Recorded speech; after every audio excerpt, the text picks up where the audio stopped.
In this Quality Modeler AI video, we're going to look at how we can import source code to create models. This means we can take application code and reverse engineer models from it.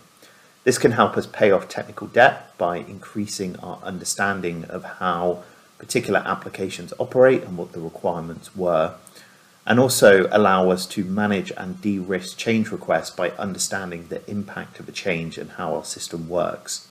So what we're going to focus on in this video is the E1000 driver, and this has 4 files associated with it. We can now support multi-file, so we can go up to a much larger amount.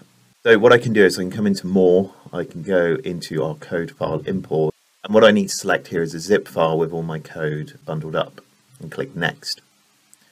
Now what this then does is it goes through all of the files we have and it picks out a structure here of what is represented within each file. So we'll see here that we've got different functionalities. If we go into the main, we can start to expand these and we can see all the different characteristics which come underneath each of these aspects. Now the main goal here is we can start to come in and we can start to give some direction over exactly what we want to be modeled. So first off, we're going to select to model our resource allocation. We want to focus on 2 particular bits, the transmit buffer and the receive buffer. And we'll hit next. That model has been created, so let's click here and take a look. And what we have is basically our master model initially, and then within that we have submodels that have been created here. Now if we click on some of these, what we'll see is that we have a parent function this resides in, the reference function which this block calls, we've got a technical description, and we've also got the code block which aligns with it. This isn't available for all the blocks, but it is available for the relevant ones which tie back to some kind of underlying code that is present within the application.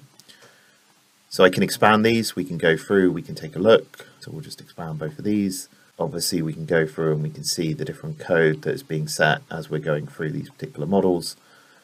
And this is basically going through and it's recursive, so it can go down as deep as it needs to and then go down into as many levels. So here we'll see we've got a subflow.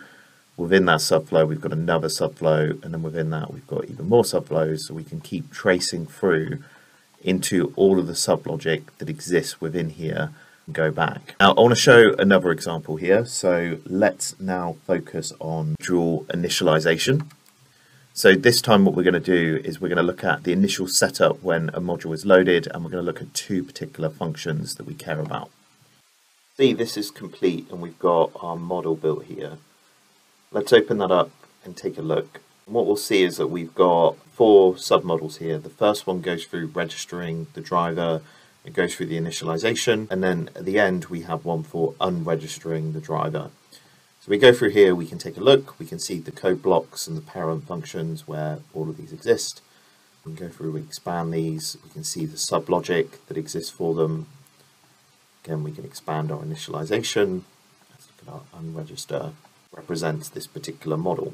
Final one I want to do is just more of a generic statement. So I want us to model out reading and writing to do the EPROM. So let's go through and let's create a model for that. So our model is complete. Let's open this one up. See here is we have quite a long model going through this, and each of these up to see how each of the distinct functions works. We can keep going through, expanding, looking. We'll see this is quite a large flow with a lot of embedded subflows in. Keep seeing exactly what functions are being referenced and the underlying code for each of these inside. Thank you for watching this video.